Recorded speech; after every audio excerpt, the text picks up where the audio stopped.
Hello friends, आज के इस वीडियो में हम सांप्रदायिकता यानी कि कम्युनलिज्म को अच्छे से समझेंगे।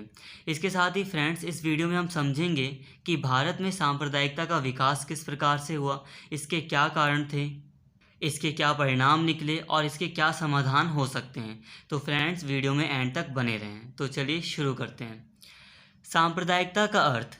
सांप्रदायिकता का अर्थ ये है कि जब एक समूह अपने धर्म या संप्रदाय को श्रेष्ठ मानता है और दूसरे धर्म या संप्रदाय को गलत ठहराता है, तो इसी को सांप्रदायिकता कहा जाता है। मतलब ये कि जब एक समूह अपने धर्म को सबसे अच्छा मानता है और दूसरे के धर्म को बेकार समझता है, गलत समझता है, तो ऐसी सोच को सांप्रदायिकता कहा जाता है। सांप्रदायिकता एक संकीर्ण विचारधारा है जो लोगों को धर्म के नाम पर बांटती है।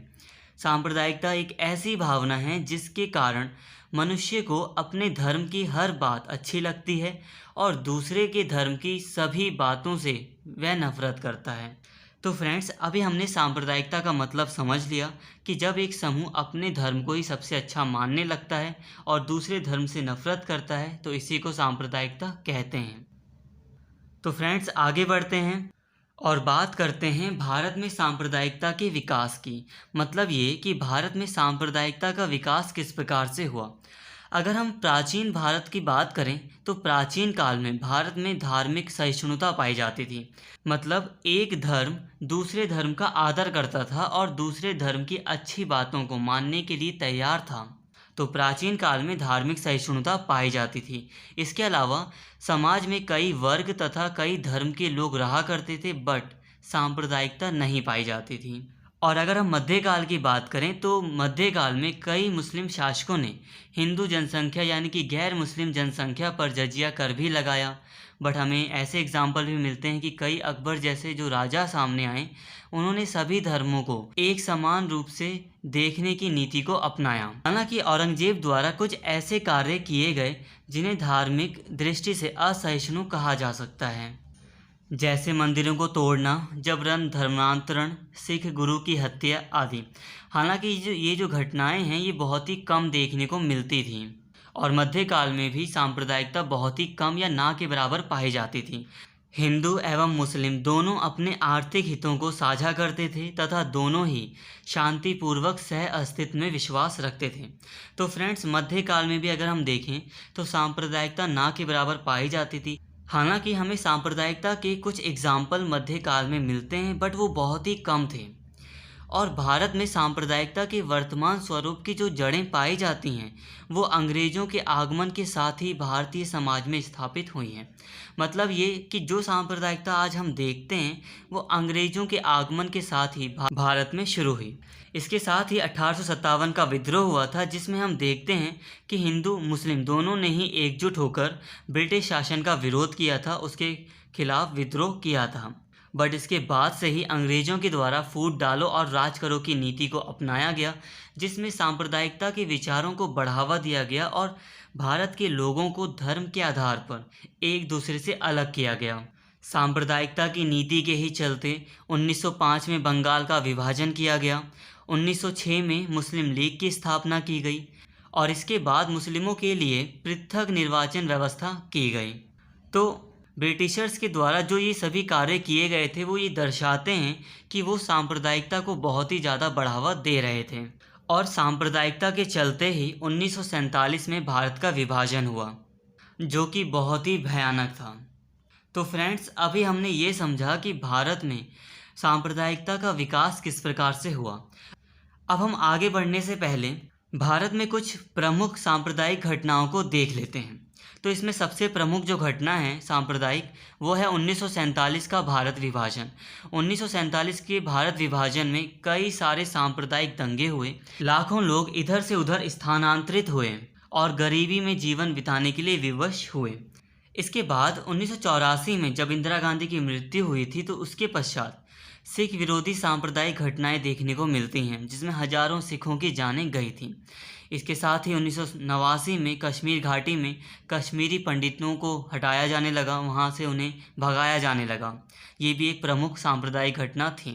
इसके साथ ही जो इसके बाद बहुत ही बड़ी सांप्रदायिक घटना साबित हुई वो थी 1992 में बाबरी मस्जिद विवाद। 1992 में बाबरी मस्जिद का विध्वंस किया गया, जिसके पश्चात भारत में सांप्रदायिक घटनाएं बहुत ही ज़्यादा बढ़ गई, सांप्रदायिक दंगे बहुत ही ज़्यादा बढ़ गए।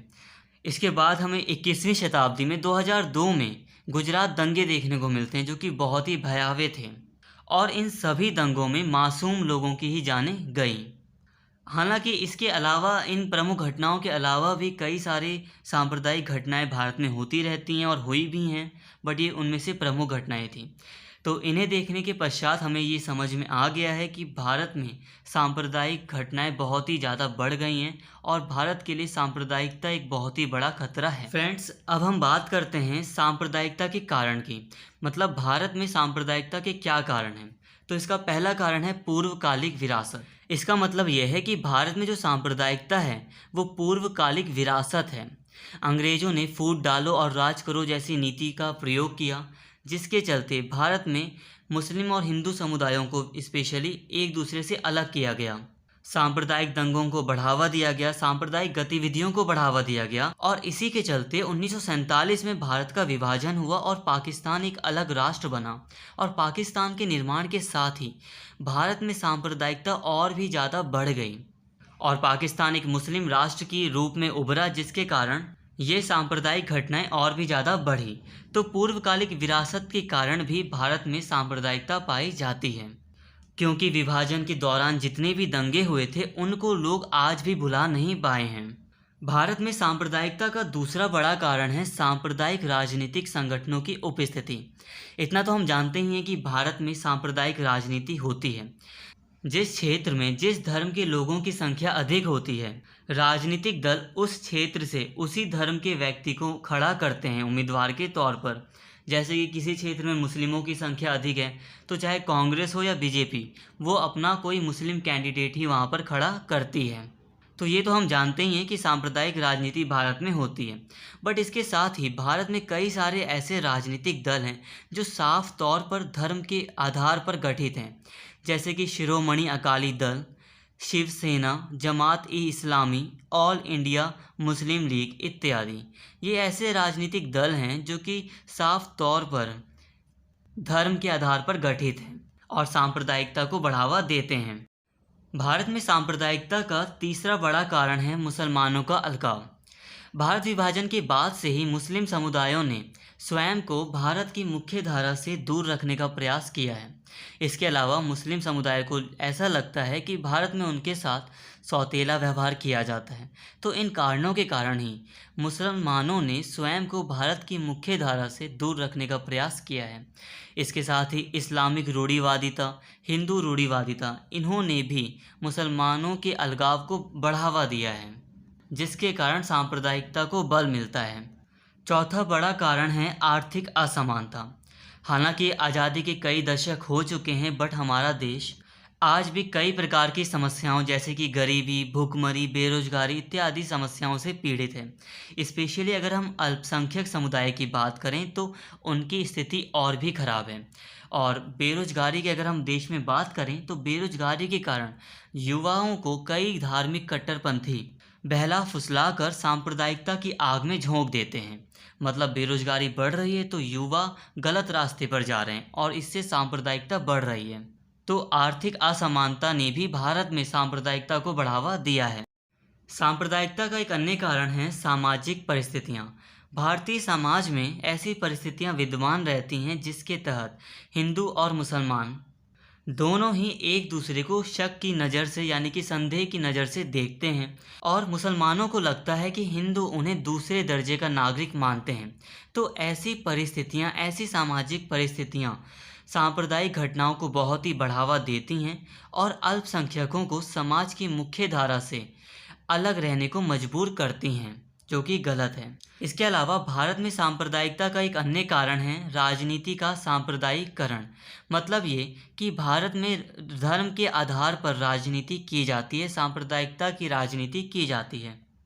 भारत में आज भी धर्म के आधार पर वोट मांगे जाते हैं, जैसे कि भाजपा कांग्रेस पर ये आरोप लगाती है कि कांग्रेस अल्पसंख्यकों के तुष्टीकरण के लिए बहुसंख्यक लोगों का नुकसान करती है। और कांग्रेस भाजपा पर ये आरोप लगाती है कि वो हिंदू राष्ट्रवाद के नाम पर समाज में अव्यवस्था स्थापित करने की कोशिश करती है। यहाँ पर एक बात ध्यान देने वाली ये है कि बाबरी मस्जिद के विध्वंस के बाद देश में सांप्रदायिक दंगे बहुत ही ज़्यादा हुए हैं और इसके बाद जितने भी चुनाव हुए हैं उसमें भारतीय जनता पार्टी को बहुत ही ज़्यादा वोट भी मिले हैं।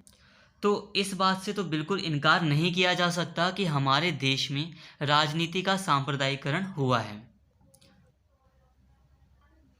तो फ्रेंड्स, अब हम बात करते हैं सांप्रदायिकता के परिणामों की। सांप्रदायिकता राष्ट्र की एकता व अखंडता के लिए खतरा होती है, राष्ट्रीय सुरक्षा के लिए बहुत ही खतरनाक है और देश के विकास एवं प्रगति में बाधक सिद्ध होती है। और जितने भी सांप्रदायिक दंगे होते हैं उसमें निर्दोष व्यक्ति ही मारे जाते हैं बड़े पैमाने पर, जिन्होंने कुछ किया ही नहीं होता वो व्यक्ति मारे जाते हैं। तो सांप्रदायिकता देश के लिए और पूरे समाज के लिए एक बहुत ही खतरनाक विचारधारा है। और अगर हम चाहते हैं कि हमारे देश में सांप्रदायिक दंगे ना हो, सांप्रदायिक विचारधारा ना हो, तो उसके लिए हमें या हमारे समाज को शांति, अहिंसा, धर्मनिरपेक्षता, मानवतावाद जैसे विचारों को बढ़ावा देना चाहिए। इसके अलावा वैज्ञानिक और तर्क संगत विचारों को बहुत ही ज़्यादा बढ़ावा देना चाहिए। लोगों की तर्क शक्ति को मजबूत किया जाना चाहिए। लोगों को इतना जागरूक बनाना चाहिए कि वो सांप्रदायिकता के जाल में ना फंस सकें। और स्कूल, कॉलेजों और इत्यादि शिक्षण संस्थाओं में विद्यार्थियों को इस प्रकार से शिक्षा दी जानी चाहिए जिससे कि वो सांप्रदायिकता के जाल में ना फंस सकें। तो फ्रेंड्स, फिलहाल इस वीडियो में इतना ही। और अगर आपको वीडियो पसंद आई हो तो प्लीज़ चैनल को ज़रूर सब्सक्राइब कर लें और इस वीडियो को ज़्यादा से ज़्यादा शेयर करें और लाइक करें। Thank you.